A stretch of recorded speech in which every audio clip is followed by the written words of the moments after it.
Officer, please, he's crashing. I have to get through. Let me pass.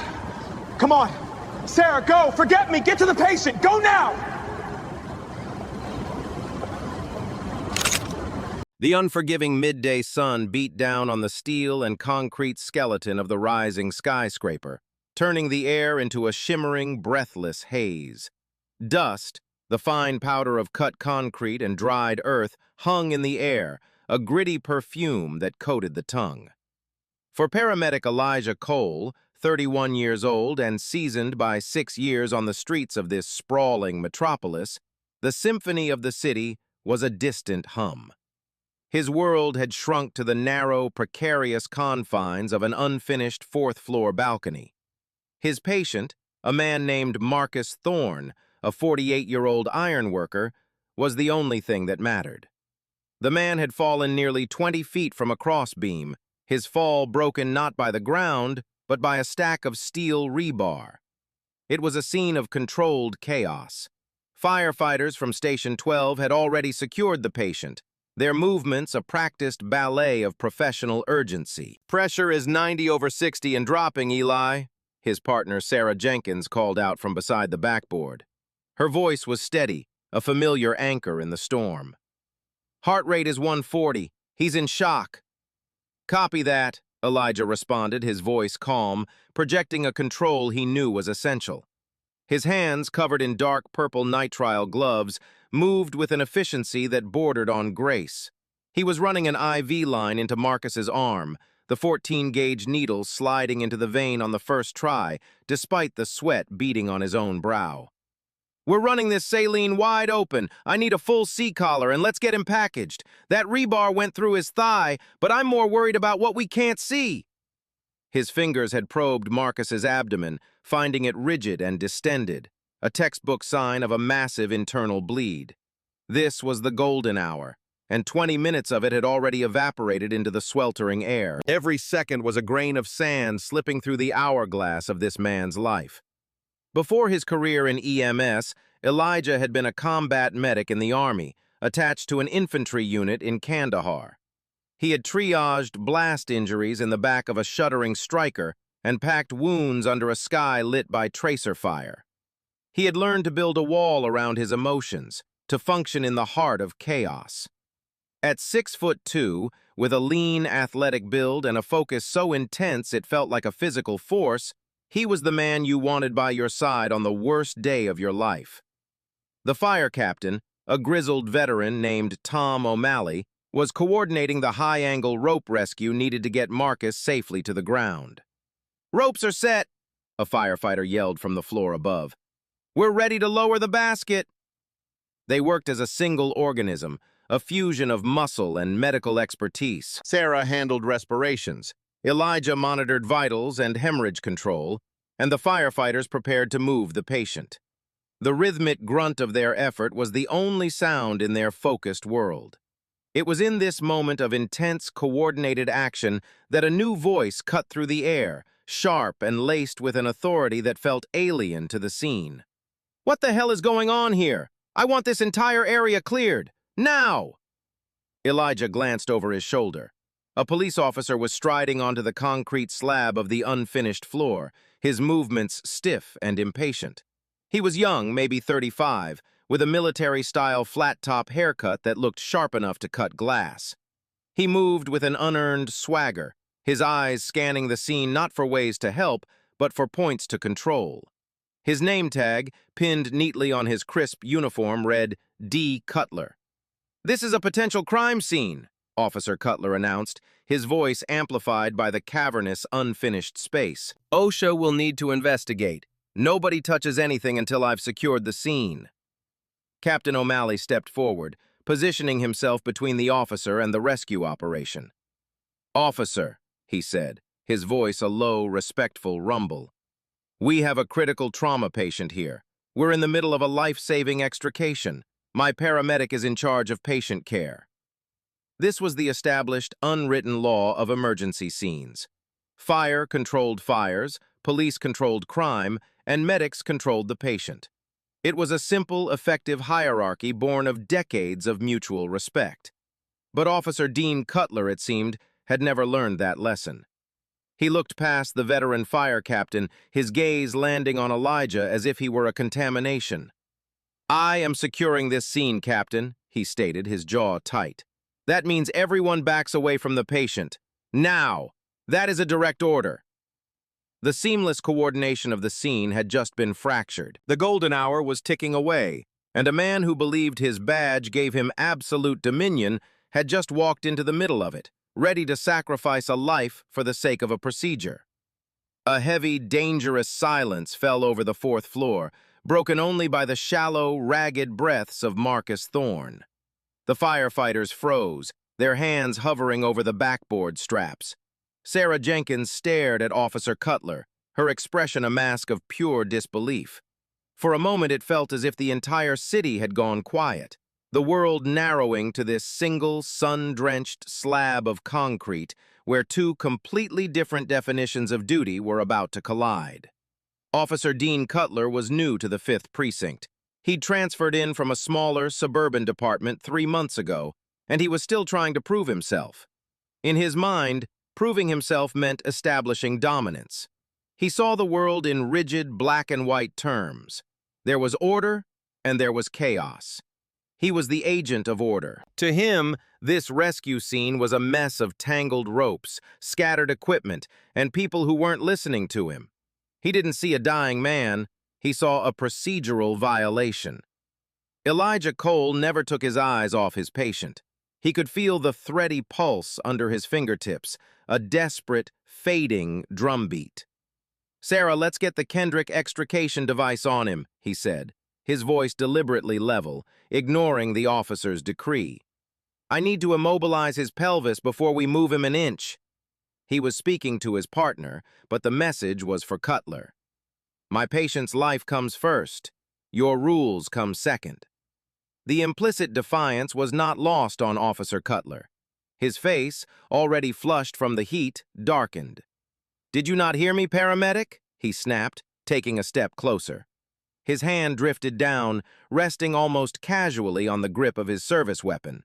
It wasn't a direct threat, but it was a clear and unmistakable display of power. "I said, back away. This is now a police matter." Fire Captain O'Malley, a man who had seen everything from 5-alarm blazes to catastrophic building collapses, recognized the dangerous precipice they were on. He stepped forward again, his burly frame creating a physical barrier. "Son," he said, his voice losing its respectful edge and taking on a paternal firmness. "You need to stand down. This paramedic is keeping a man alive. You are interfering with emergency medical services. That man has minutes, not hours. We move him now or he dies right here. There won't be a crime scene to investigate, just a morgue report." For Cutler, this intervention was pouring gasoline on a fire. It wasn't just the paramedic anymore. Now the fire captain was questioning his authority, challenging him in front of his own men. It was a public test of his power, and his ego wouldn't allow him to fail it. He saw O'Malley's experience not as wisdom, but as an old man's resistance to proper procedure. "With all due respect, Captain," Cutler said, his voice dripping with condescension, "you manage fires. I manage the law, and the law says I secure this scene. So for the last time, I am ordering all of you to stand down." Elijah felt a cold knot of dread tighten in his stomach. This wasn't about safety. It wasn't about procedure. This was about a cop with a fragile ego who had just been given a badge and a gun and believed that made him a king. And his patient, Marcus Thorne, was caught in the crossfire. He looked at the man on the backboard whose skin was now the color of wet cement. He was losing him. The time for discussion was over. "We're moving," Elijah said, his voice sharp with command, rising to be heard by everyone. "Now, on my count. 1, 2. Before he could say 3, Officer Cutler moved. He didn't draw his weapon, but he crossed the chalk-dusted floor in 3 quick strides, planting himself directly in the path between the paramedics and the rescue basket. "I gave you a lawful order," he shouted, his voice cracking with rage. "You are obstructing a police investigation." He pointed a trembling finger at Elijah's chest. You are under arrest! The words hung in the hot, stagnant air, so absurd, so profoundly wrong, that for a second no one moved. It was the sound of a line being crossed, a sacred trust between first responders being utterly and irrevocably shattered. The golden hour had just been brought to a dead stop by a wall of blue-uniformed pride. The term lawful order echoed in the cavernous space. For the firefighters and paramedics on that floor, the only lawful order that mattered was the one dictated by the sanctity of human life. Officer Cutler's decree was a violation of a higher law, one written in medical textbooks and sworn in their oaths. Captain O'Malley's face, normally a ruddy, amiable mask, hardened into granite. "Officer Cutler," he said, his voice a low growl that promised consequences. "If you touch my paramedic, I will personally see to it that you are explaining your actions to the police commissioner and the mayor by sunset. Now get the hell out of the way." Cutler's eyes narrowed into slits. The threat, instead of making him reconsider, only solidified his resolve. In his mind, he was being ganged up on. He was the lone agent of order in a sea of chaos, and he would not be intimidated. He saw Elijah not as a fellow public servant, but as the ringleader of this mutiny. "He disobeyed a direct order," Cutler spat, his gaze locked on Elijah. "That's obstruction. That's a crime." Elijah refused to engage. He couldn't afford to. Every second spent in this ridiculous standoff was a second stolen from Marcus Thorne. The man's blood was pooling in his abdomen, his organs starving for oxygen. "Sarah, O'Malley, ignore him," Elijah commanded, his focus absolute. "Let's get this man packaged. We are leaving." It was a statement of fact, a declaration of his ultimate duty. The rescue team, taking their cue from Elijah's unwavering resolve, moved back into position. They were a seamless unit again, their faith in their medical leader overriding the absurd demands of the police officer. They began to strap Marcus into the rescue basket, the clicks of the buckles a rhythmic defiance.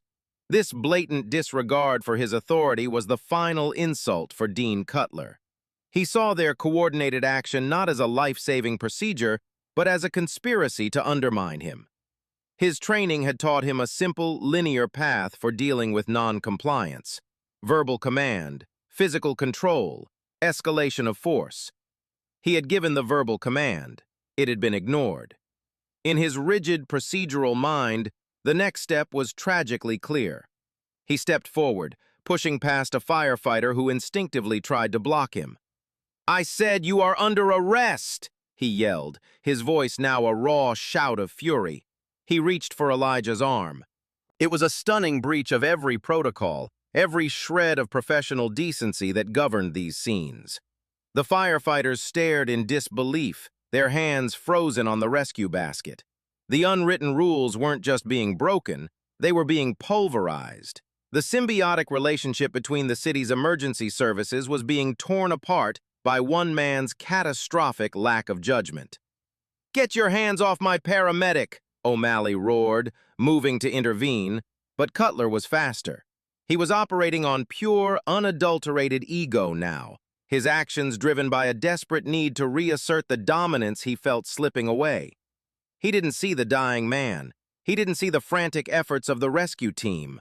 All he saw was a challenge, and he was determined to win, no matter the cost. Elijah reacted on instinct, but not the way Cutler expected. He didn't pull away or fight back. He knew that any physical resistance would be twisted into a narrative of aggression. Instead, he simply stood his ground. His arm held firm as Cutler's hand clamped down on his bicep. He turned his head and spoke, his voice dangerously calm, a quiet core in the center of the hurricane. "Officer, my patient has a tension pneumothorax. His lung has collapsed. If I do not perform a needle decompression within the next 5 minutes, he will go into cardiac arrest. Do you understand what I am telling you? You are not just obstructing me, you are actively killing him." He was giving the officer an out, a chance to back down, a medical reality check to pierce the fog of his rage. But Cutler wasn't listening to the words. He was hearing only the tone, defiant, insubordinate, and utterly devoid of the fear and deference he believed he was owed. "You're done giving orders," Officer Cutler snarled, his grip tightening on Elijah's arm. The fabric of Elijah's uniform bunched under his fingers. He gave a sharp, violent tug, yanking Elijah away from the patient. The force was so sudden and unexpected that Elijah stumbled backward, his steel-toed boots scraping against the concrete floor. The fragile bubble of medical care around Marcus Thorne had been popped. The rescue effort dissolved into a scene of stunned, horrified paralysis. Sarah Jenkins let out an involuntary gasp, her hand flying to her mouth.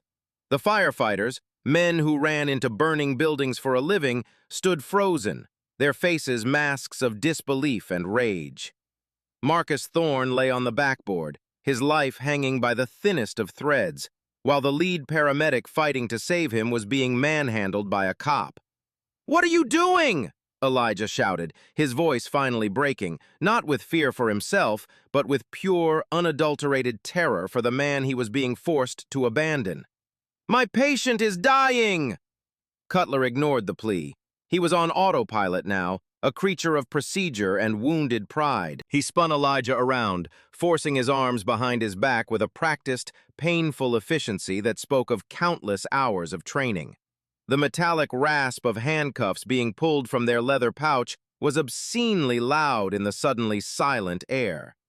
This wasn't a detention. This was a full-blown arrest.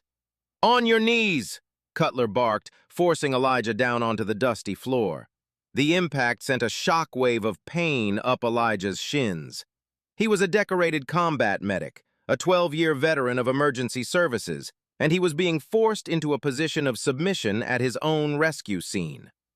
"What are the charges?" Elijah demanded, twisting his head to look up at the officer looming over him. "Obstruction of governmental administration and resisting arrest," Cutler recited, the words sounding rehearsed, as if he had been waiting for an opportunity to use them. "I wasn't resisting. I was treating my patient," Elijah protested, but his words were swallowed by the cavernous, unfinished building. Cutler was operating in his own reality, on his own script, and in that script, Elijah was the villain. The handcuffs were cold and heavy against his skin. Cutler ratcheted them down, the metal teeth biting mercilessly into the flesh of his wrists.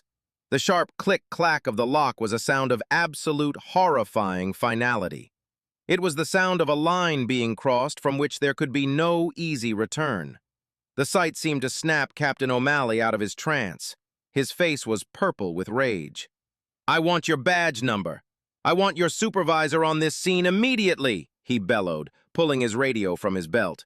"Dispatch, this is Captain O'Malley at the 12th Street construction incident. I need a police supervisor on site. Code 3. We have an officer interfering with EMS operations. He has the lead paramedic in cuffs." The dispatcher's voice crackled back, laced with confusion. "Captain, repeat that? Your paramedic is under arrest?" "You heard me," O'Malley roared. "Get a sergeant out here now." While O'Malley was on the radio, Elijah, kneeling on the hard concrete, looked over at his partner. Sarah stood frozen, her face pale with horror, her eyes wide with indecision. She was now the sole medical provider for a patient who needed a team, a patient whose life was ebbing away with every passing heartbeat. "Sarah, go!" Elijah yelled, his voice strained. "Forget me! Get to the patient! Go now!" His plea broke her paralysis. With tears of frustration streaming down her face, she scrambled back to Marcus's side, her movements now clumsy and rushed without Elijah's guiding presence. The seamless rhythm of the team was gone, replaced by a desperate, panicked improvisation. Every fumbled strap, every jostled movement was a potential disaster for a man with a shattered body. The golden hour was bleeding out on the concrete floor, sacrificed at the altar of one police officer's ego. Officer Cutler hauled Elijah to his feet, his grip on the paramedic's cuffed arm proprietary and rough. He began marching him toward the temporary construction elevator, away from the scene, away from the patient. As he was being led away, Elijah looked back over his shoulder. He saw Sarah and two firefighters frantically trying to secure Marcus in the rescue basket. Their movements were a desperate scramble, a symphony of skill now reduced to a frantic, discordant mess. They were working without their leader, without the calm, authoritative voice that had always guided them through the chaos. He saw Captain O'Malley still on the radio, his face a thunderous mask of fury. They loaded the basket and began the slow, precarious process of lowering it to the ground. Every inch of descent was an eternity. Down below, an ambulance was waiting, its lights flashing silently, a beacon of hope that now seemed impossibly far away. Sarah would be alone in the back of that rig with a dying man, heading for a hospital 15 minutes away. 15 minutes that Marcus Thorne almost certainly did not have. 15 minutes of preventable, man-made delay. The ride down in the clattering construction elevator was suffocating. The cage's metal grate offered a chopped-up view of the city skyline, a world of order and normalcy that felt a million miles away. Officer Cutler stood behind him, his presence a heavy, oppressive weight. He hadn't said a word since applying the cuffs. The silence was a weapon, designed to intimidate and dehumanize. As the elevator doors opened onto the ground floor, a new wave of flashing lights greeted them. A police sergeant's vehicle had just pulled up, its arrival a direct result of O'Malley's furious call. A sergeant with salt and pepper hair and a weary, seen-it-all face stepped out. His name tag read, Sergeant Miller. He took one look at the scene, a paramedic in full uniform, covered in dust and grease, being led in handcuffs by one of his junior officers, and his expression hardened. He intercepted them before they could reach Cutler's patrol car. "Cutler, what in the name of God is going on?"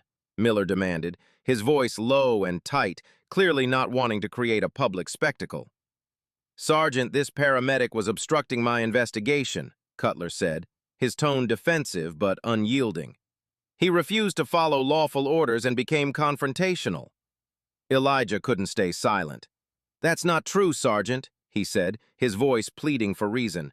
"My patient is critical. A fall from 20 feet, impaled on rebar, massive internal bleeding. We were in the middle of packaging him for transport. This officer, he wouldn't let us do our jobs." "Sergeant." Miller looked from Cutler's rigid, self-righteous face to Elijah's desperate one. He'd been a cop for 25 years. He knew the look of a young officer high on his own authority, and he knew the look of a medic fighting for a life. He turned back to Cutler. "Did you let them get the patient off the scene?" "They're moving him now, Sergeant," Cutler said. "Then what are you doing with him?" Miller gestured angrily at Elijah. "Uncuff him, right now. We'll sort this out later." For a moment, Elijah felt a surge of relief. Reason would prevail. But Cutler's ego was a fortress. "Sir, with all due respect, I've already initiated an arrest. He was insubordinate and physically resisted." "He resisted?" Miller interrupted, his voice laced with disbelief. He looked at Elijah's powerful frame, then back at Cutler. "Let me guess. He tensed up?" The question hit its mark. Cutler's face flushed. It was a common, flimsy excuse used to justify a questionable arrest. "Reversing the arrest in the field undermines my authority," Cutler argued, his voice rising.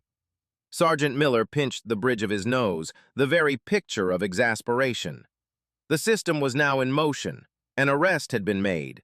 Paperwork was inevitable.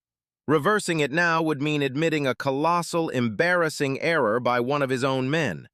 It was easier procedurally to let it play out and have the charges dropped later. It was a catastrophic failure of leadership, a decision born of bureaucratic convenience. "Fine," Miller sighed, a note of defeat in his voice. "Put him in your car. Take him to the precinct. But you and I are going to have a long talk when you get there. A very long talk." The relief in Elijah's chest curdled back into dread. He was being shoved into the back of the patrol car, the hard plastic seat unforgiving against his body. The door slammed shut, sealing him in a cage of heat and helplessness. Through the rear window, he saw his own ambulance, number 27, finally pulling away from the curb, its siren screaming a mournful cry as it raced toward the hospital, carrying a man who was almost certainly dying. All because he had tried to save him. The interior of the patrol car was stifling, the air thick with the scent of stale coffee and industrial-grade air freshener. A thick plexiglass partition separated Elijah from Officer Cutler, who sat in the driver's seat, not driving but tapping furiously on his in-car computer. He was documenting. He was building his fortress of lies, meticulously crafting his version of the truth before the real one had a chance to catch up. He was writing a report that would cast himself as the calm, decisive professional, and Elijah as the unhinged, insubordinate obstacle who had created a dangerous scene. Through the rear window, Elijah watched the world he had been ripped from. Sergeant Miller was now in a heated argument with Captain O'Malley, whose angry gestures painted a clear picture of his fury. The firefighters were packing up their gear, their movements slow and heavy, as if a cloud of morale-crushing defeat had settled over them. They were all witnesses, every single one of them. "You need to know," Elijah said, his voice steady, breaking the oppressive quiet. "My patient required a needle decompression for a collapsed lung. My partner isn't certified for that invasive procedure. Only a paramedic is." He let the words hang in the air. "Because of your delay, he almost certainly went into traumatic arrest on the way to the hospital. You didn't just arrest me. You may have killed him." Cutler's knuckles went white on the steering wheel, but he kept his eyes fixed on the computer screen.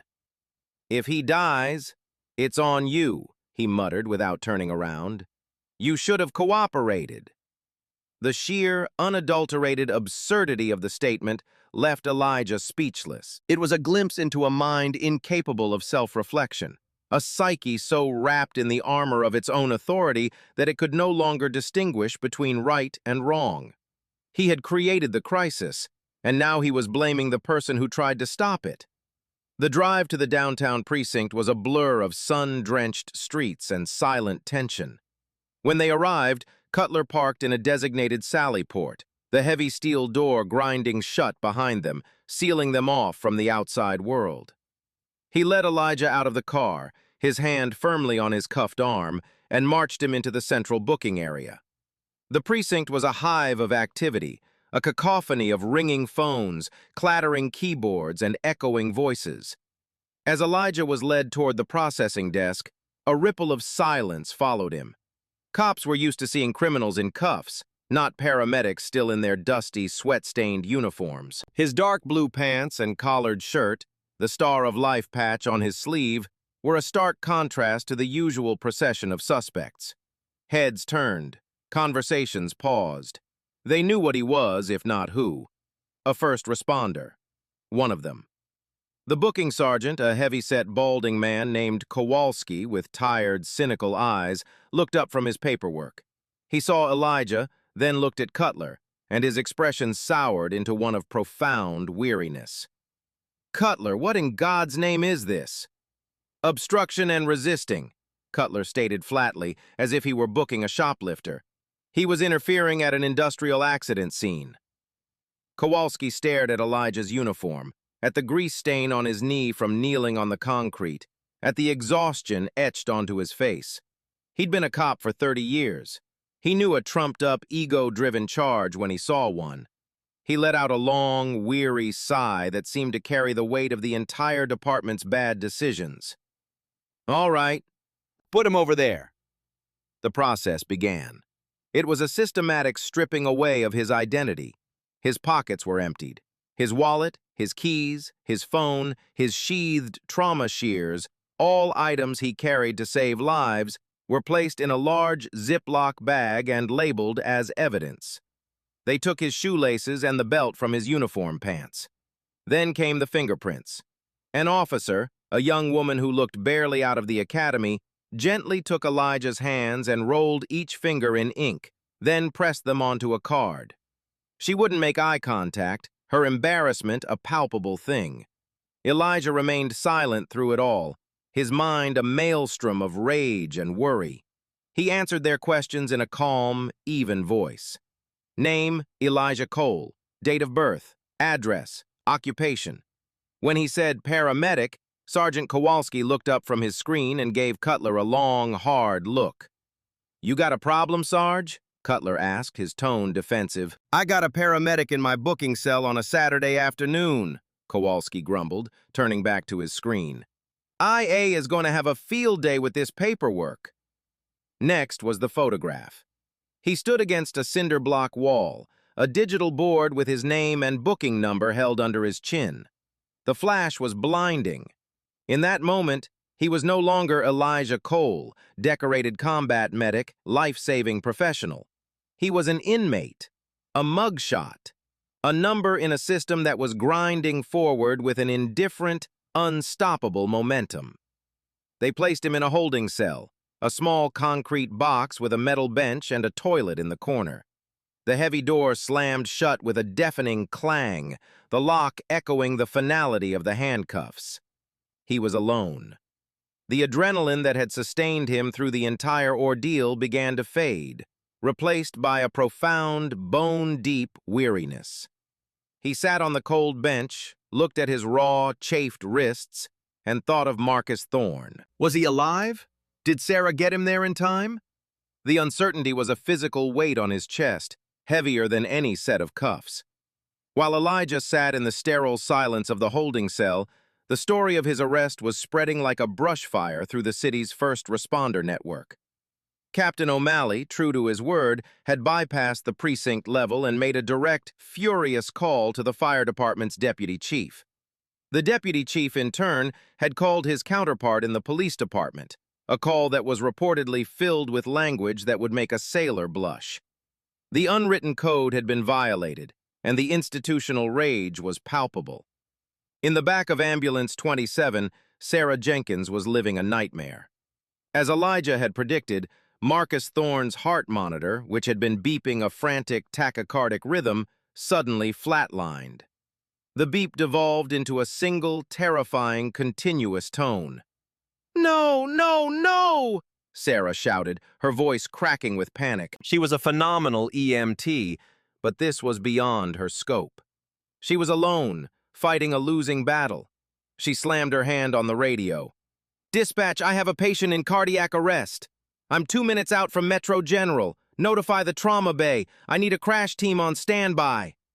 She couldn't drive and perform CPR.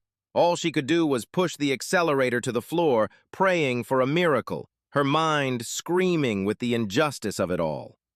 The expert who should have been by her side, the one who could have performed the procedure that might have prevented this, was in a jail cell over a perceived slight. The chaos Riley had sown was now being reaped, and the harvest was death. When she finally screeched to a halt at the trauma bay entrance, a full team was waiting. They pulled Marcus out, his body limp, his face ashen. A doctor immediately began chest compressions as they rushed him inside. "What happened?" The lead trauma surgeon, a stern woman named Dr. Ramirez, demanded as they wheeled the gurney in.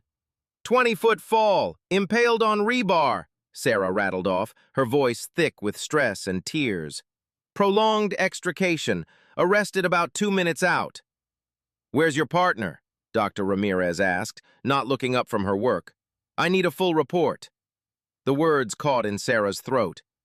"He was arrested on scene," she choked out. The entire trauma team stopped for a fraction of a second. Every head in the room snapped up.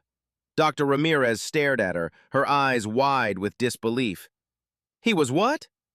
"A police officer arrested him for obstruction," Sarah said, the words tumbling out in a torrent of frustration and grief. "He held us up for at least 5 or 6 minutes, critical minutes." Dr. Ramirez didn't need any more explanation. She was a trauma surgeon. She knew what a 5-minute delay meant for a patient this critical. It was a death sentence delivered by a man with a badge. "Get him to OR1 now!" she bellowed. "Page cardiothoracic, let's move!" As the team rushed Marcus's lifeless body toward the operating room, Sarah slumped against a wall, the full weight of the day crashing down on her. She had failed. Her patient was likely going to die, and her partner, her friend, was in jail. She pulled out her phone, her hands shaking so badly she could barely dial. Her first call was to their direct supervisor. Her second was to the president of the Paramedics Union, a fiery, no-nonsense ex-medic named Brenda Wallace. Brenda listened to Sarah's frantic, tearful story without a single interruption. When she finished, There was a moment of cold, deadly silence on the other end of the line. "Sarah," Brenda said, her voice dangerously calm, a quiet promise of the storm to come. "Stay where you are. Write down every single detail you remember, every word that officer said. I'm making one phone call. We are going to burn them to the ground for this." That one phone call went to a woman named Isabel Flores. Known in legal circles as Izzy the Bulldog, she was a civil rights attorney who had built a formidable reputation by suing police departments for misconduct and winning. She specialized in turning the missteps of arrogant officers into multi-million-dollar verdicts and sweeping departmental reforms. When Brenda Wallace called, Izzy was in her office, working late. She listened to the details: the critical patient, the paramedic arrested for refusing to abandon him, the officer with a fragile ego, and she felt the familiar, cold anger that fueled her entire career. This wasn't just a case of police overreach. It was a perfect storm of negligence, incompetence, and abuse of power, all directed at a sympathetic, unimpeachable professional who was just doing his job. "Where is he now?" Izzy asked, her voice already shifting into a strategic gear. "Downtown precinct holding cell," Brenda replied. "I'm on my way," Izzy said, already grabbing her briefcase. "Tell his partner not to talk to anyone else. Tell her to get the names of every firefighter on that scene, and tell her this: we're not just going to get her partner out, we're going to make sure the man who did this never wears a badge again." Less than an hour later, Isabel "Izzy" Flores, dressed in a perfectly tailored navy blue suit that radiated competence, strode into the downtown precinct. She moved with an aura of expensive, unflappable authority that made the desk sergeant sit up a little straighter. The air around her seemed to crackle with purpose. "I'm here to see my client, Elijah Cole," she announced, her voice smooth but firm, carrying an implicit command that she was not to be trifled with. "My name is Isabel Flores." The name sent a quiet shockwave through the room. They knew who she was. Every cop in the city, from the rawest rookie to the chief himself, knew that name. Having Izzy Flores show up at your precinct was like having the IRS show up at your accounting firm. It meant you had done something very, very wrong, and a painful audit was about to begin. Sergeant Kowalski, who had been dreading this exact moment, paled slightly. He picked up his phone and made a call, his voice a low, hurried murmur. A few minutes later, a harried-looking lieutenant appeared. After a brief, whispered conversation where the lieutenant seemed to shrink under Izzy's unwavering gaze, Elijah was escorted from his cell to a small, private interrogation room. The room was bare, with a metal table, 3 chairs, and the faint smell of disinfectant. When Elijah walked in, still in his dirty uniform, he saw a woman who stood to her feet as he entered. She was tall, with sharp, intelligent eyes, and a confident smile that was both reassuring and predatory. "Mr. Cole," she said, extending a hand. Her handshake was firm. "I'm Isabel Flores. Your union sent me. I'm here to get you out of this mess and to make sure the people responsible for it are held accountable." Elijah looked at her sharp suit, her poised demeanor, and the expensive leather briefcase she placed on the table. For the first time since the handcuffs had clicked around his wrists, he felt a flicker of something other than rage and despair. It was hope. A small, fragile flame in the suffocating darkness. "My patient," he started, his voice rough. "Do you know anything about my patient?" "His name is Marcus Thorne," Izzy said gently, her tone softening for the first time. "He's in surgery at Metro General. It's critical. Your partner, Sarah, is there. She's the one who called your union president. You have a lot of people in your corner, Mr. Cole." She opened her briefcase and took out a legal pad. "First things first. I am advising you not to answer any questions from anyone without me present. Second, I want you to tell me everything that happened on that scene, from the moment you arrived until the moment he put you in that car. Don't leave out a single detail." As Elijah recounted the story, Izzy listened, not just to his words, but to the way he told them. His voice was precise. His recall for medical details and the sequence of events was perfect. He wasn't emotional, he was factual. He was a professional describing a catastrophic system failure. This was not the agitated, confrontational man Officer Cutler would undoubtedly describe in his report. This was a man who had been focused on his duty. Izzy knew, with the certainty of a seasoned trial lawyer, that this man would be the perfect witness. He was credible, sympathetic, and utterly wronged. When he finished, she nodded slowly. "They have no case," she said with absolute conviction. "This is a malicious prosecution, a false arrest, and a clear violation of your civil rights. Officer Cutler's ego wrote a check today that the city of this city cannot afford to cash." She stood up. "Stay put. I'm going to go have a word with the lieutenant. We're going to arrange for your release. This nonsense ends tonight."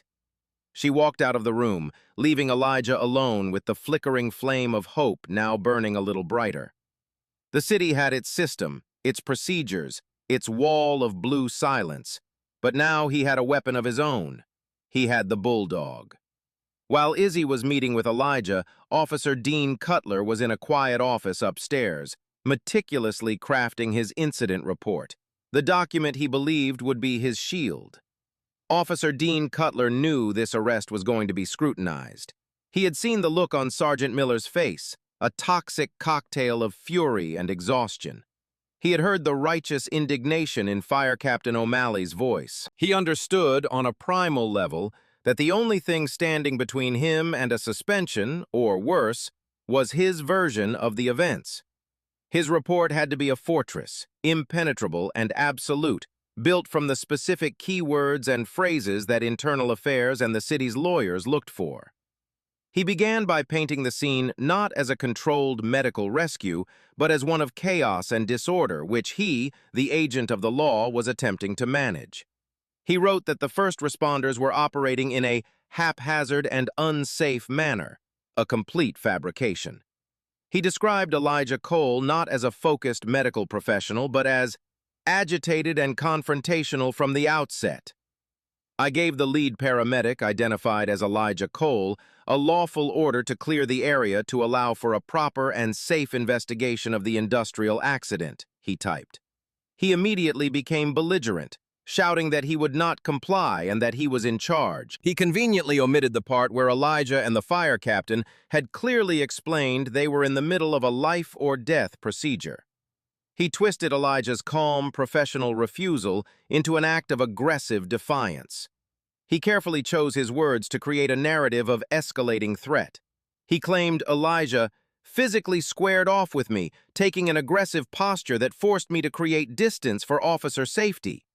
He described Elijah's repeated, desperate explanations about his patient's dire condition as a stream of hostile and insubordinate statements. He was turning a medical professional's advocacy for his patient into a personal attack on a police officer.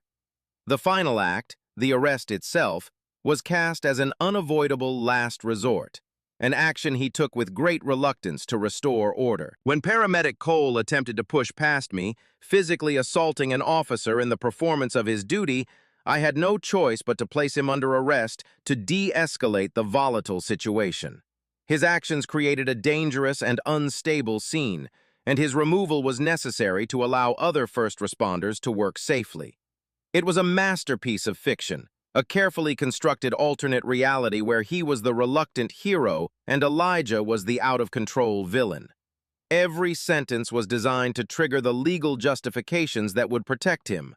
Lawful order, officer safety, escalating aggression, physical assault. He had checked all the boxes.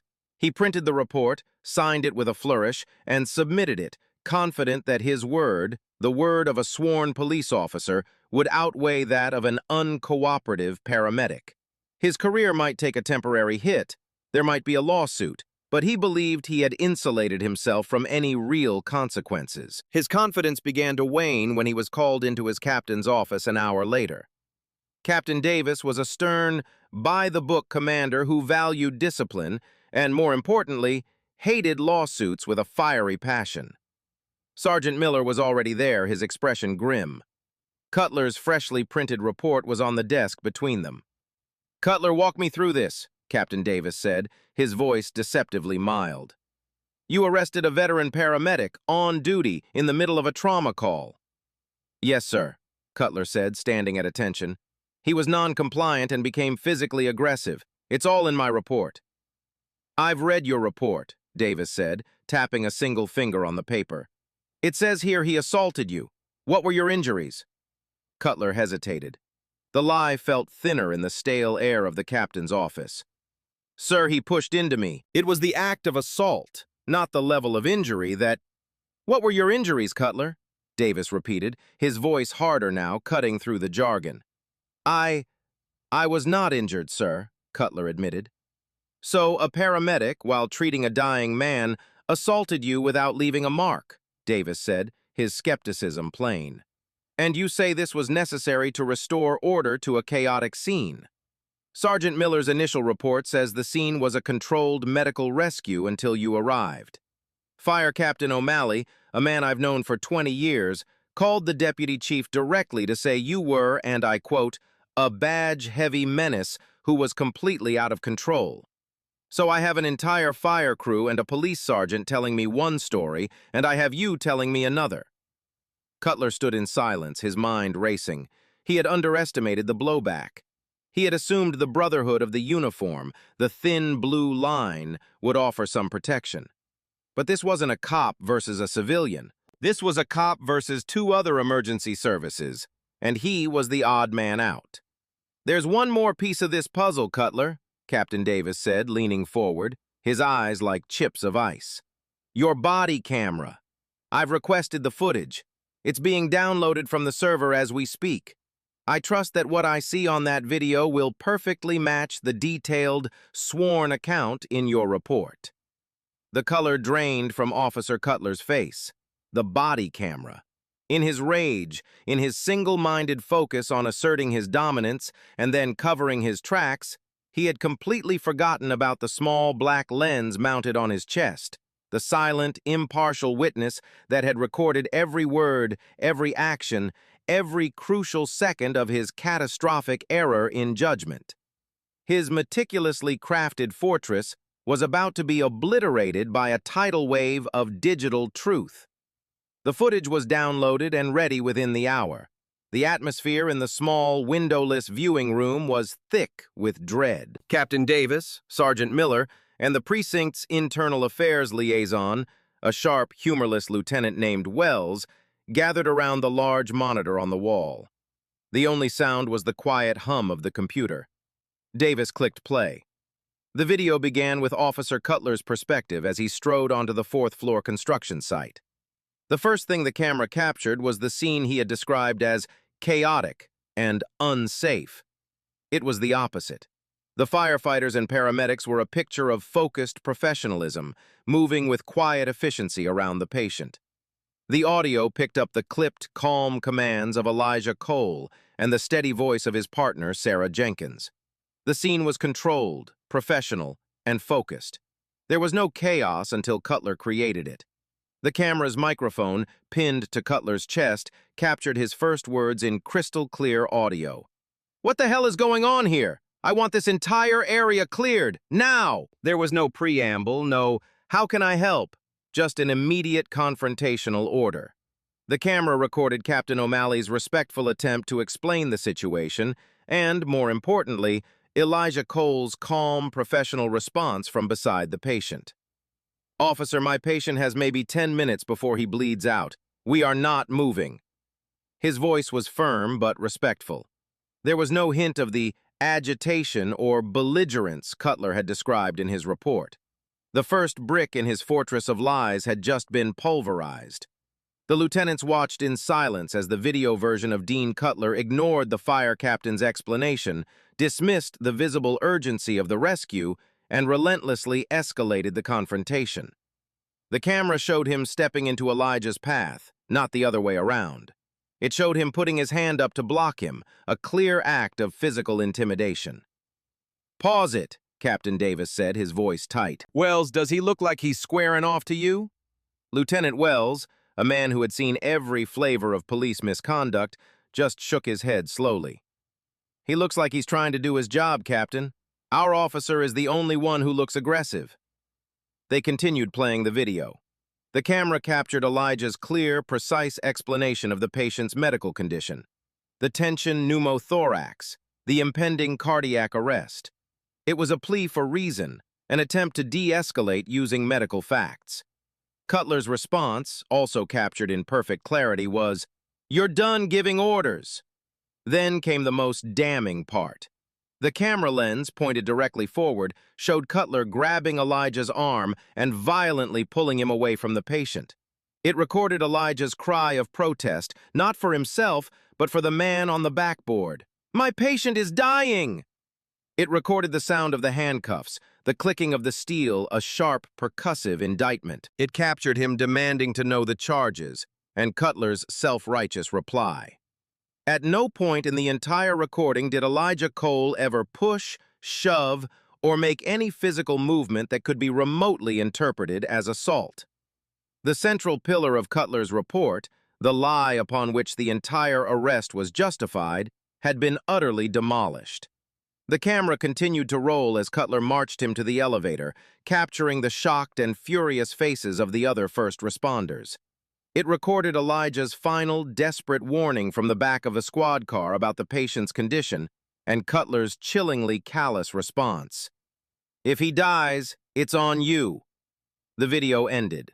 For a full minute, the only sound in the room was the hum of the computer. Captain Davis stared at the blank screen, his face a grim mask of fury and disbelief. The fortress Cutler had built with his report had been leveled.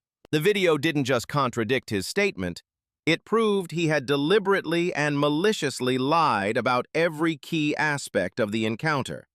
He had fabricated a felony physical assault to justify an unlawful arrest. An arrest that was the direct result of his own fragile ego and catastrophic lack of judgment. "Well," Lieutenant Wells said, breaking the silence, his voice flat, "this is what we lawyers like to call indefensible." Sergeant Miller just rubbed his temples. "The Union is going to crucify us. The city is going to get sued into the Stone Age." Captain Davis stood up and walked to the door. "Get Cutler in my office now. Suspend him. Take his gun and his badge." He paused, his hand on the doorknob. "Then, call the DA's office. Tell them we're dropping all charges against Paramedic Cole immediately.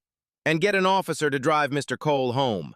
The last thing we need is him taking a cab from our precinct after we falsely arrested him." The wheels of damage control were beginning to turn, but everyone in that room knew it was far too little, far too late.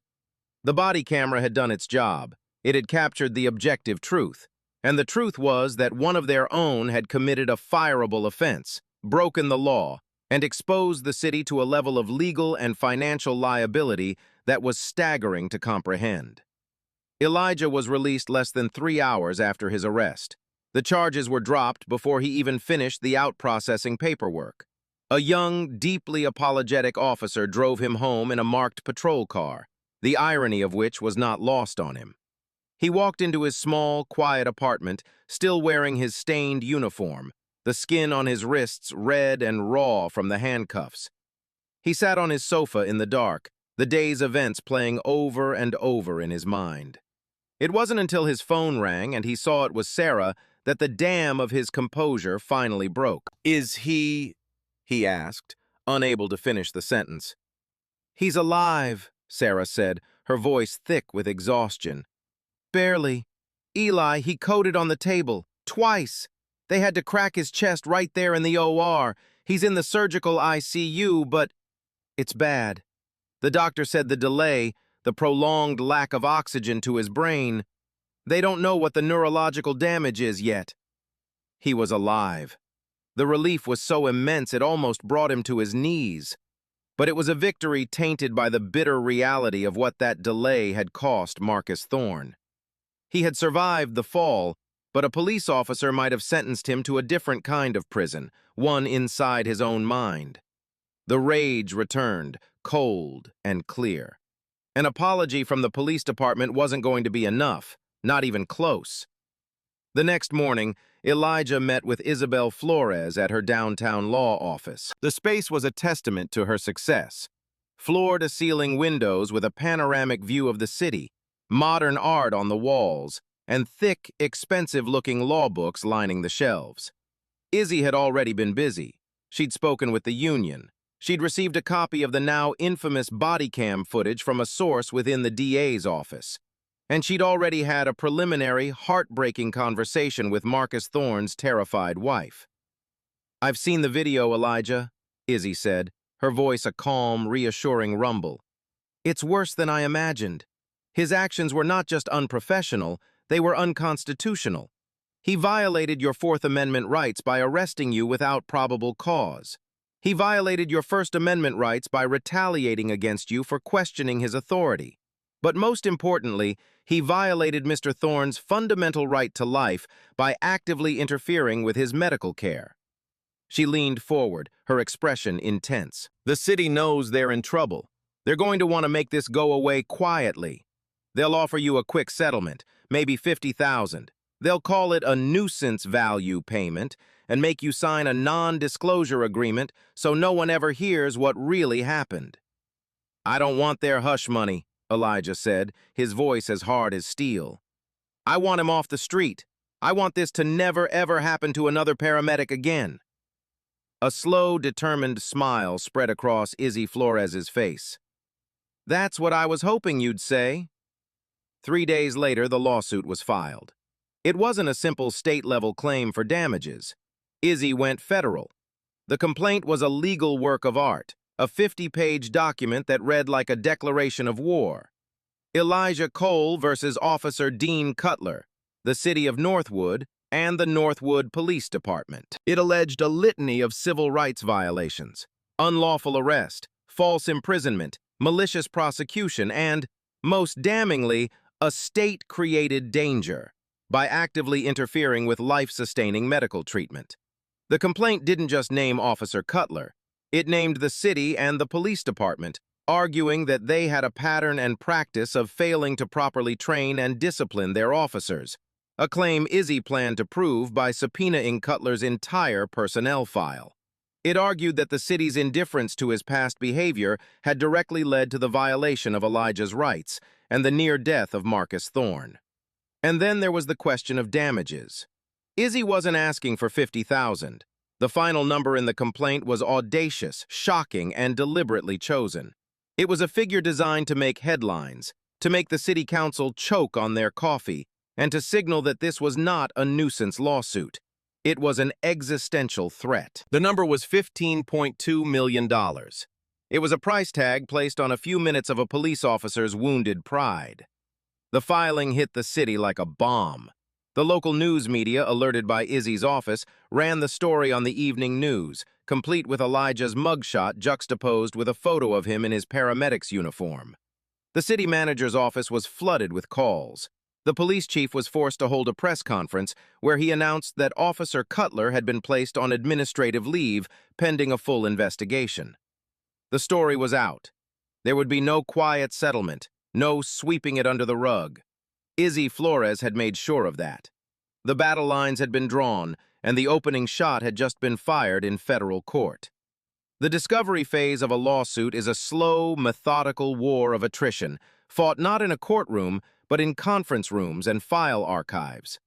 For the next 6 months, Izzy Flores and her team were relentless. They subpoenaed Officer Cutler's complete personnel file, his training records, and every citizen complaint ever filed against him. The file was even worse than she had imagined. In just 3 years at his previous department and his few months in Northwood, Cutler had amassed 7 complaints for aggressive behavior and abuse of authority. None had resulted in more than a verbal reprimand. It was a clear pattern of a department failing to police its own. They took sworn depositions from Sarah Jenkins, Captain O'Malley, and every firefighter who was on the scene. Each testimony, under oath, corroborated the same story. Elijah Cole was a consummate professional, and Dean Cutler was an aggressive, out-of-control officer whose ego had single-handedly created a life-threatening crisis. But the most heartbreaking evidence came from the hospital. They provided Marcus Thorne's complete medical file, a thick, tragic document that detailed the catastrophic consequences of the delay. The records showed that due to the prolonged oxygen deprivation his brain suffered before and during his cardiac arrests, He had suffered a massive anoxic brain injury. He had survived the surgery, but the man who woke up was not the same man who had gone to work that morning. He was left with severe cognitive impairment, a debilitating tremor in his hands, and significant memory loss. He would never work as an iron worker again. He would never drive a car. He would need round-the-clock care for the rest of his life.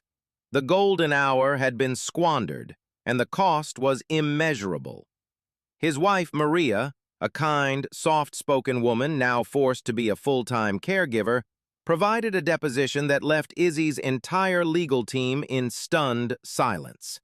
She spoke of the man she had married, a vibrant, funny, hard-working man who loved to fish and build furniture in his garage. And she spoke of the man he was now, confused, frustrated, and prone to fits of rage at his own inability to remember his children's names. The doctors told me that those few minutes, those minutes when he wasn't getting enough oxygen, that was the difference, Maria said, tears streaming down her face. The difference between a difficult recovery and this. My husband's mind was stolen from him because a police officer couldn't wait. The human cost of Cutler's actions was now documented, quantified, and undeniable. It transformed the lawsuit from a case about one paramedic's wrongful arrest into a profound tragedy about a family's stolen future. Izzy knew this was the emotional heart of their case. A jury could understand civil rights, but they would feel the pain of the Thorne family. They would see a life, full of promise and love, shattered by the fragile ego of one man. Meanwhile, the city's legal department, led by a slick, overconfident attorney named Gerald Finney, tried to downplay the severity of the incident. In their initial response to the lawsuit, they claimed that Officer Cutler had acted reasonably and in good faith, and that Elijah Cole's insubordination was the primary cause of the incident's escalation. They were preparing to argue that the real blame lay not with their officer, but with the paramedic who had dared to question him. Izzy read their response and smiled. It was a strategy born of arrogance and desperation. They were choosing to die on the hill of Cutler's lie. They had no idea of the mountain of evidence she was assembling, the sworn testimony, the medical records, and the damning, unblinking eye of the body camera. They were bringing a knife to a gunfight, and she was about to show them just how outmatched they truly were. The price of delay was not just Marcus Thorne's future. It was about to be the city's financial solvency.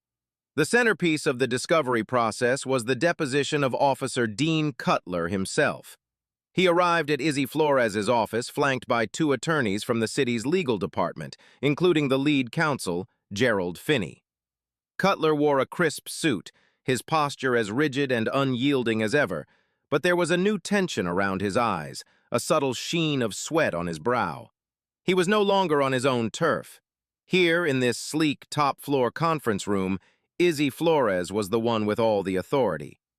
The deposition was recorded on video, a small camera in the corner capturing every flicker of expression, every nervous tick. For 8 grueling hours, Izzy picked apart Cutler's story, her questions precise and surgical.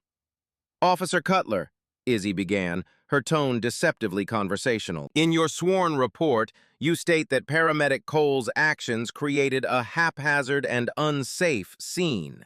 Could you please describe for me specifically what was unsafe before you arrived?" "The personnel were disorganized," Cutler said, sticking to his script.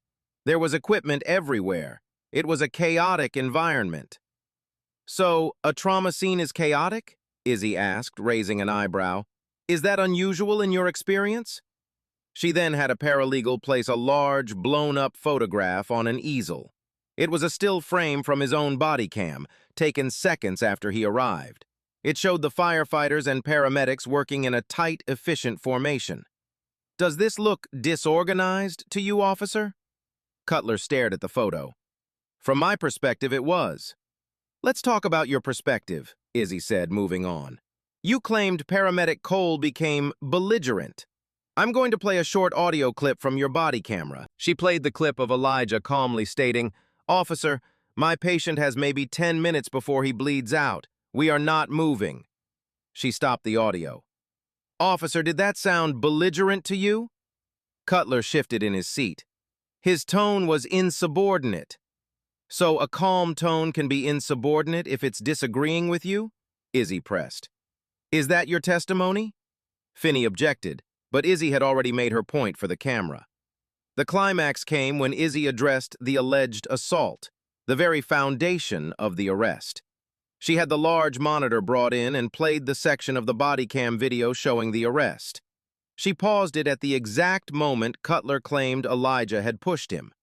The frozen image showed Elijah standing perfectly still, his hands at his sides, as Cutler initiated all the physical contact. Officer Cutler, Izzy said, her voice dropping, becoming cold and sharp. Please point to the moment in this video where Mr. Cole assaults you. Cutler stared at the frozen image on the screen. The silence in the room was deafening. He was trapped. The video was undeniable. He tensed up, Cutler stammered, his confidence finally cracking. It was a form of resistance, a pre-assaultive indicator. A pre-assaultive indicator? Izzy repeated, letting the absurdity of the phrase hang in the air. She turned to look directly at the deposition camera. So, let me be clear for the record. You arrested a paramedic for felony assault on an officer, a charge that could have ended his career and sent him to prison, not because he touched you, not because he threatened you, but because you thought he might have tensed his muscles. Is that your sworn testimony today? Cutler's face was beet red. He looked at his lawyer, who could offer no help. He mumbled, "It was a dynamic situation." Izzy wasn't finished. She moved in for the kill. Let's talk about your report, officer, a report you signed under penalty of perjury. In it, you state, and I quote, "Paramedic Cole attempted to push past me, physically assaulting an officer." But the video shows that never happened, doesn't it? The video doesn't capture everything, he deflected weakly. It captures this, though, doesn't it? Izzy said, her voice like ice. It captures you initiating physical contact. It captures you lying about a physical assault to justify an unlawful arrest. It captures you, a sworn officer of the law, falsifying a legal document. Officer Cutler, did you lie in your official report? Objection! Finney shouted, half rising from his chair. I'll ask again, Izzy said, ignoring him, her eyes locked on Cutler. Did you or did you not lie in your sworn report? Cutler stared at her, his jaw working, but no words came out. His fortress of lies had been deconstructed, brick by painful brick. His credibility was not just questioned, it was utterly annihilated. The video of the deposition, with his stammering, his evasions, and his ultimate damning silence, was now Izzy's most powerful weapon. She had proven he was not just an officer who made a mistake. He was a liar who had tried to ruin another man's life to cover it up. The video of Officer Cutler's disastrous deposition landed on the desks of the city's legal team like a grenade with the pin pulled. They watched it in a horrified silence. Their star witness, the man upon whose testimony their entire defense rested, had been exposed on camera as an incompetent, arrogant liar. He was not just an unsympathetic witness, he was a walking, talking liability who would be crucified by a jury. The city's attorney, Gerald Finney, knew they were in deep, irreversible trouble. Their case was in shambles. Panicked, they tried to pivot. Their first move was a lowball settlement offer. Finney called Izzy Flores, his voice stripped of its earlier arrogance. Izzy, he began, we've reviewed the preliminary evidence, and while we firmly stand by our officer's actions, we recognize that litigation can be costly for everyone. To avoid a protracted legal battle, the city is prepared to offer your client a settlement of $250,000. Izzy listened patiently, then let out a short, sharp laugh. Gerald, are you serious? That might cover the cost of the paper I used to print the complaint. My client was publicly humiliated, falsely arrested, and prevented from saving a man from catastrophic, lifelong brain injury. We're not even in the same zip code. Call me back when you're ready to have a real conversation. She hung up the phone. 2 weeks later, after Izzy filed a motion to compel the release of Cutler's 7 prior citizen complaints, Finney called again. The offer had gone up to $750,000. Izzy took the offer to Elijah. They sat in her conference room, the sprawling city visible through the window behind him. "It's a significant amount of money," Izzy said neutrally. "It would change your life. But it comes with an NDA. You could never speak about what happened. Cutler would probably resign quietly and the department would never have to publicly admit fault. It's their way of buying your silence." Elijah looked out the window at the Metro General Hospital building in the distance, where Marcus Thorne was still struggling through a painful and uncertain rehabilitation. "Did you tell them about Marcus's latest medical report?" he asked. "I did," Izzy said. "They know he'll never walk or speak normally again. They know his lifetime cost of care will be in the millions." "And they offer this?" Elijah said, a disgusted edge to his voice. "This isn't about me. It was never just about me. If I take this money and sign their NDA, what changes?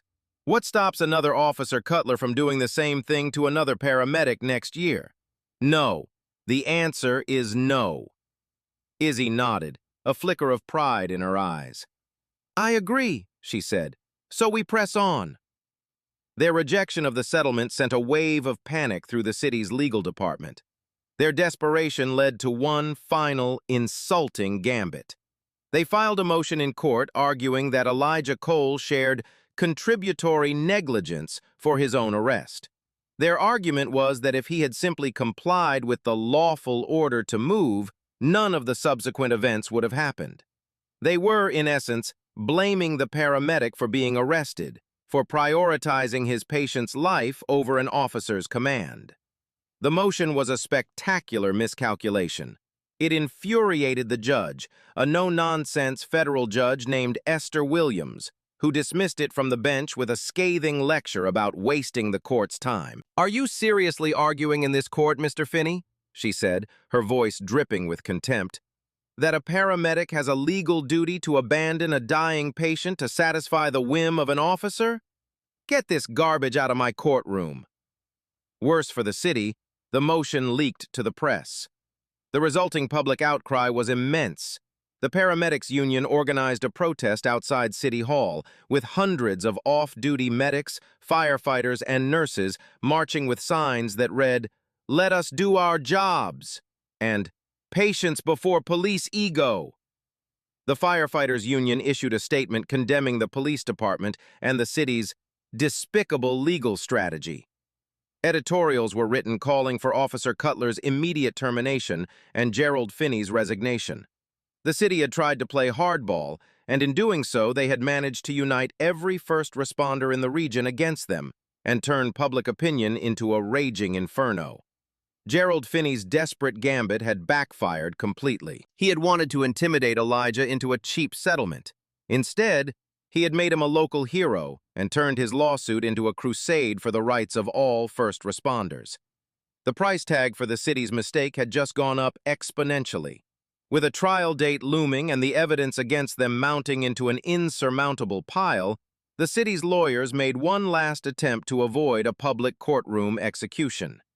They agreed to non-binding mediation, a process where a neutral third party, typically a retired judge, attempts to broker a settlement. They hoped a mediator could talk some sense into Izzy Flores and her client, to convince them to accept a reasonable multi-million-dollar figure and avoid the unpredictable circus of a jury trial. They met in a sterile suite of offices belonging to the mediation firm. The mediator was a man named Judge Harrison, a 70-year-old veteran of the federal bench known for his sharp mind and no-nonsense demeanor. Elijah was there, dressed in a simple but professional dark suit, his composure as unshakable as ever. Izzy Flores sat beside him, exuding a quiet confidence. On the other side of the large mahogany table sat Gerald Finney and 2 other city attorneys, their faces drawn and anxious. Officer Cutler was not present. His own lawyers had advised him that his presence would be inflammatory. The morning was spent with each side presenting their case to Judge Harrison. Finney went first, making a weak procedural argument about Officer Cutler's duty to maintain public order and portraying Elijah's refusal as a failure to de-escalate. He stressed that the city had already taken action by placing Cutler on leave and had offered a substantial settlement. It was a tired, unconvincing performance. Then it was Izzy's turn. She didn't make an emotional speech. She simply methodically presented the evidence. She played the body cam footage in its entirety. She played the most damning clips from Officer Cutler's disastrous deposition, highlighting the moments where he contradicted his own report and stammered through his lies. And then, she played the most powerful weapon in her arsenal, a 10-minute day in the life video of Marcus Thorne, which his family had agreed to film. The video showed Marcus struggling to feed himself, his hands shaking uncontrollably.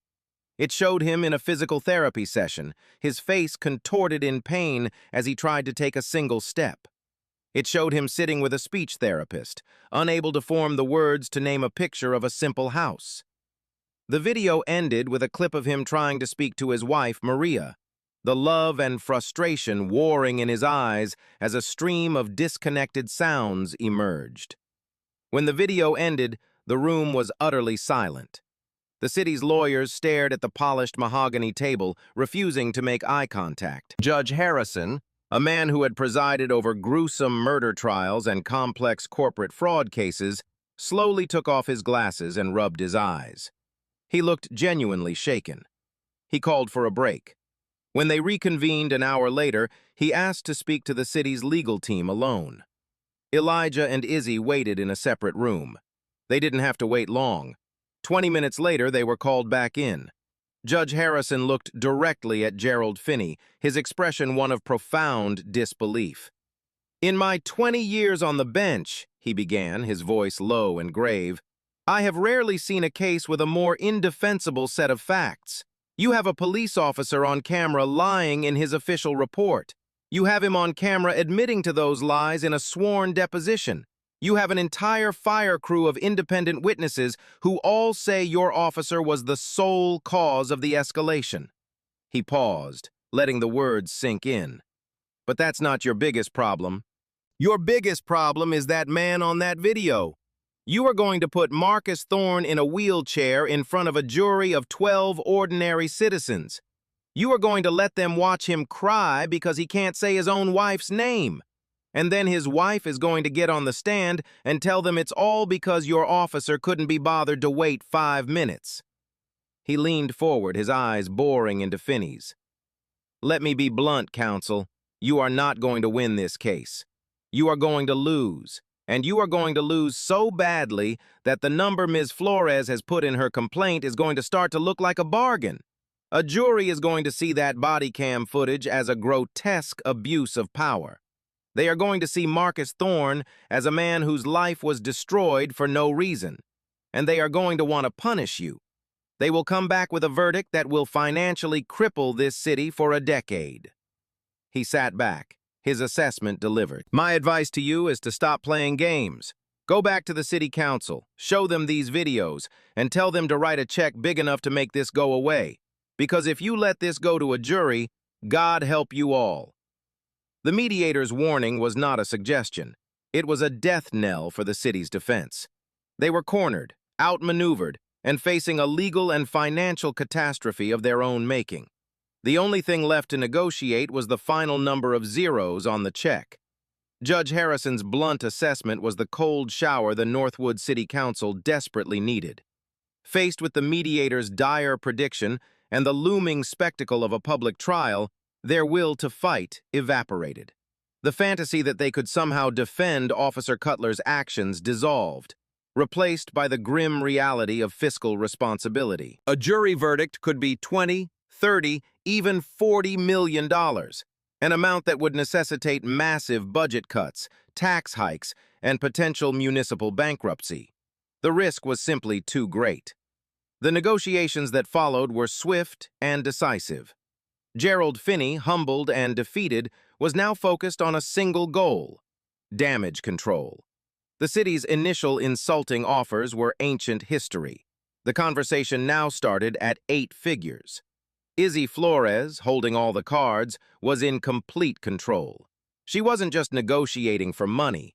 She was negotiating for justice and systemic change. The final settlement was reached after a marathon session that stretched late into the night. The city agreed to pay a total of $15.2 million. It was one of the largest settlements for a police misconduct case in the state's history. The sum was staggering, a testament to the scale of the damage done. A significant portion, over $10 million, was placed in a trust for Marcus Thorne and his family, guaranteeing that his lifelong medical and caregiving needs would be met.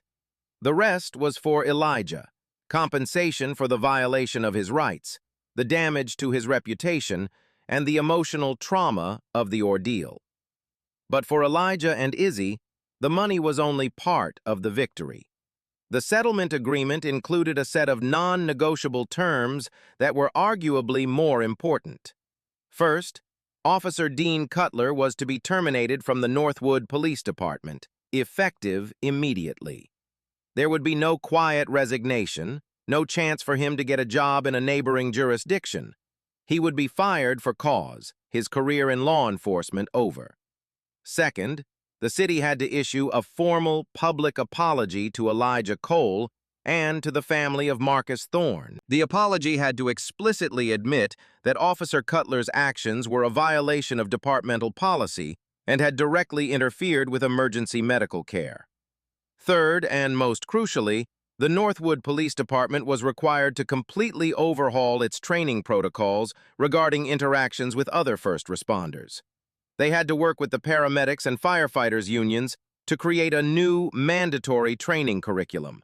This curriculum would explicitly state that at a medical emergency, the ranking paramedic on scene has ultimate authority over patient care, and that any interference by law enforcement would be grounds for immediate disciplinary action. This wasn't just a policy change, it was a fundamental shift in the culture of the department. The settlement was announced at a press conference the following week. Izzy Flores stood at the podium, Elijah Cole at her side, his expression calm and resolute. She laid out the terms of the agreement, her voice clear and strong.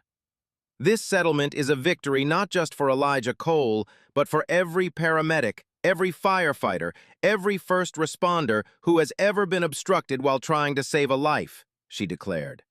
Let this be a message to law enforcement agencies everywhere. The badge is not a license to bully. Authority must be tempered with judgment, and there is no authority more important than the duty to preserve human life.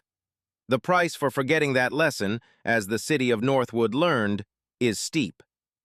The $15.2 million settlement wasn't just a settlement, it was an invoice. It was the bill for one officer's fragile ego, for 7 unheeded citizen complaints, for a system that protected its own instead of the public it was sworn to serve. It was the final, devastating price of a power trip that had lasted only a few minutes, but would cost a city, a family, and a dedicated paramedic for years to come. The sunset of that long legal battle did not bring a fiery celebration, but a quiet, profound sense of peace. The storm had passed. For Elijah, the true victory wasn't in the courtroom or the press conference, but in the quiet moments that followed, knowing that the next medic on some future chaotic scene would be a little safer, a little more empowered to do their job without fear. When we dissect the tragedy, it's clear the seeds of that $15.2 million disaster were planted long before that day, sown in the mind of Officer Cutler. For some individuals, the uniform isn't a symbol of public service, but a shield for personal inadequacy. Every challenge to their authority is perceived as a direct attack on their self-worth. In that moment, Elijah wasn't a fellow first responder. He was a threat to Cutler's control. His reaction was not one of professional assessment, but of personal dominance, a desperate act from a man terrified of looking weak. His prior complaints weren't just a paper trail, they were missed opportunities for intervention, moments where the system could have recognized a dangerous pattern before it culminated in catastrophe. What if Elijah had simply complied? What if he had swallowed his professional duty and backed away, adding precious minutes to the rescue? Marcus Thorne would almost certainly have died on that concrete floor. Elijah would have avoided arrest, but he would have been haunted for life, knowing he had betrayed his oath and his patient. His decision to stand firm was the only morally correct one. To protect himself better, perhaps the only other tool he could have used was to immediately request a police supervisor the second Cutler began his escalation. His true protection, however, came not from his actions during the conflict, but from his flawless professionalism and the unblinking eye of the camera that captured it. The ultimate lesson here is one of profound responsibility. It teaches us that true authority is not demanded, it is earned through respect and competence. An officer's ego has no place at an emergency.